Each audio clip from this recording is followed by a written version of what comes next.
Hey squad, it's Brandon from the Bantu Sun. Thanks so much for joining us today.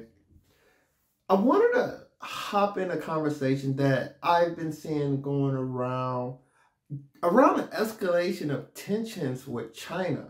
So it's not enough we have this Ukraine-Russian war and all the other various conflicts that's going on in the world. But now we're actually in an escalation of tension between the U.S. and China. So this is going to be 3 out of the 5 members of the UN Security Council involved directly and indirectly, of course, if U.S. is coming. Great Britain is going to be coming along, and France. Well, who knows who France is friends with this week. But as a person inhabiting this planet, let's chill out. Okay, let's just chill out for a second. With all these nuclear powers getting real tense lately, I don't understand the reason. I do understand the reason for the escalation. It's insecurity, correct? And justifiably so. China's a very powerful country. Usually you're going to have some tension, right? Where you have this rise in power and fall in power. And never before have it been this close, right? So before you may have the inner workings of, let me say, Persia, Rome rising and fall, and it affects that region. But now these rising and falling affects the world, and you're competing for various countries around the world. So I can understand the ramifications of it. But I don't necessarily understand it because the relationship between the U.S. and China, to me, isn't necessarily contradictory. So I remember seeing someone online pose the question of who's the greatest threat, China and Russia. There are some intellectuals in D.C. that believe that, hey, let's cut our losses in Russia. That's a distraction. Let's get to the business in China. They're the big dogs. They're number one. They're challenging global hegemony, etc., etc. And I think that's completely misplaced energy. Now, excuse me, I'll be the first to let you know, hey, I'm not really big on this bigger, stronger, blonder NATO.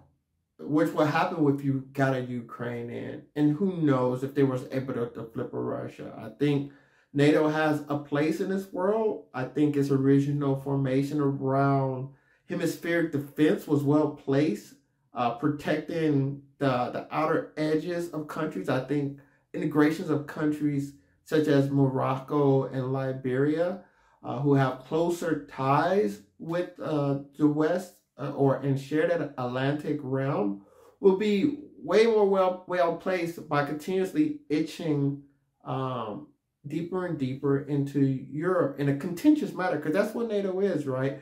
Because it's pretty much saying if you touch us, all of us are going to attack you. Article 5. So I do think that NATO does have a place, not necessarily in its form, but Russia is most definitely a greater threat. I threw this out there. They say people's like, well, China's overtaking the U.S. in GDP, the trade, the global access. And I believe just the modus operandi of what China's trying to do and what Russia is trying to do is completely different. China's trying to secure its interests and protect its interests in the globe in the most, undisruptive way possible.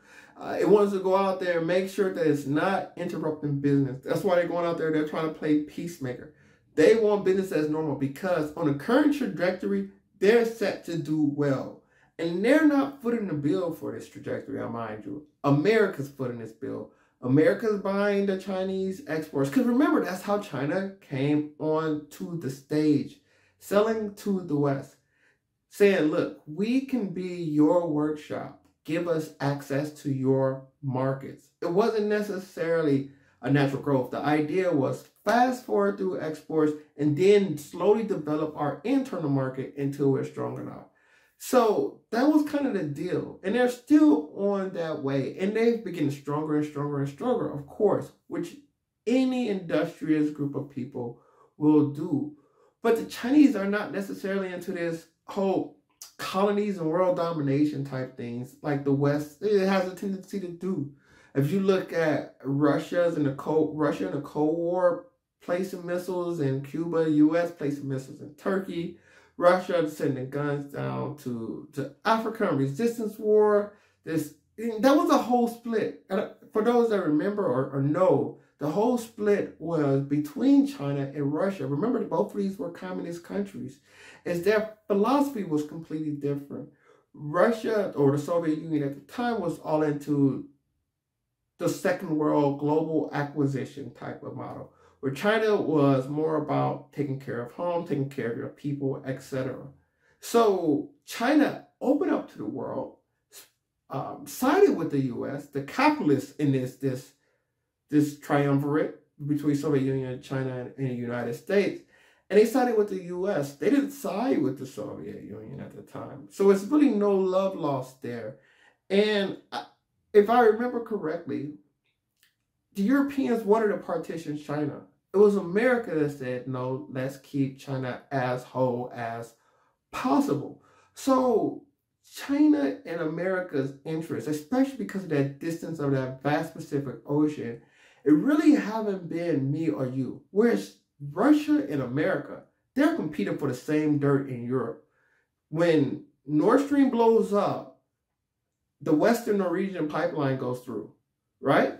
So as long as Nord Stream is pumping and goods are cheaper and more efficient to Central Europe, is there really a reason for the Norwegian pipeline?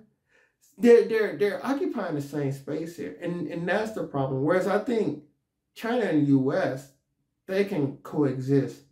A strong Russia and a strong United States, I think they're fighting over the same stake. So I think it's even though China is immensely more powerful than Russia is right now, outside of nuclear weapons, by their demographic health, their economic health that they're pushing through the world, I think it's Russia that, especially after this whole Ukraine-Russia situation, depending on how it comes out, Russia would never trust the West again. They're never going to trust America in its backyard again. If you saw where NATO is at right now, NATO's itching closer to Russia. There's not one NATO country in Asia right now. Right now, I think I saw something with former Ambassador Bolton advocating for Japan, but that's Bolton. But right now, there's no NATO member in the Pacific. And the Pacific is massive. The Atlantic is not so massive. So America and Russia is in the backyard. But I think that as China naturally grows, it's going to want to assert its authority as well. And I think when it does that, it's going to start chipping away at its neighbors. And historically speaking, this has been the relationship from China. I constantly reference the Qing dynasty and what China looked like before the Europeans came. It was a little bit bigger than it is now. And I still think the Chinese see that as their country.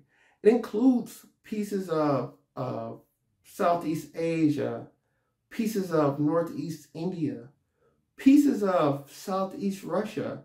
So I don't think China's done, and as it grows in strength, just like it's doing now, it's saying, look, these are traditionally our lands. And I think that's going to get a little pushback in the region. I think you're going to have some key allies of China that's going to stay steadfast, such as North Korea, Myanmar. But I think there's going to be some players on the table. I think, such as the Philippines, Japan. And at the end of the day, Taiwan falls within kind of like the Chinese sphere of influence. I always thought that the way Taiwan situation was going to be solved, and I'm yet to be proved wrong, despite these tensions, is as China grows and develops and its population become more economically empowered, there's going to be evolutions. And the more evolutions, as well as the more economic influences that Chinese have to Taiwan, as Taiwan will want to engage relationships with China to boost its economy, the easier or these cross-strait relationships are going to be. So I can see a relationship coming between Taiwan and China. So to me, that's not a big deal. I don't see this being World War III, basically. But who knows? But I just see that it's more of a natural relationship that can evolve, but I don't think you need to bring that on prematurely by forcing a war. There hasn't been a China model. China has not been. China's model is more they're going to infiltrate, integrate, take over. Infiltrate, integrate, take over. That's their model. Their model is not shock and awe. Like throwing bombs, putting tanks and troops over there. That's always been done defensively with China. So it's a lot of dust up that say China's going to do this with Taiwan. Whereas this is what Russia does, right? Russia, they'll prematurely attack you if you're on their border because when they feel threatened. I don't think that's going to be the case with China. I think they understand that peace is their ally. They've been peaceful and they developed accordingly. And this mix-up, of course, they're going to be prudent and try to build out security apparatus around their country. And America is going to try to preserve as much of the current order as possible. But as I said before, these two countries, they can exist at the same time. So they're not mutually exclusive. So I think, and I hope, as I said, as a occupier of this planet, I hope these guys have some conversations, and I hope the de-escalations go down because war, what is it good for, as the saying go. So I'd like to hear your thoughts. Please like, share, subscribe if you enjoyed a comment. Check out our store on Amazon. We are running a discount special on our Asia puzzle for Eid and our Europe puzzle for the month of Easter. So make sure you check out our puzzles. Till next time, take care. Thanks for joining us. Bantu up.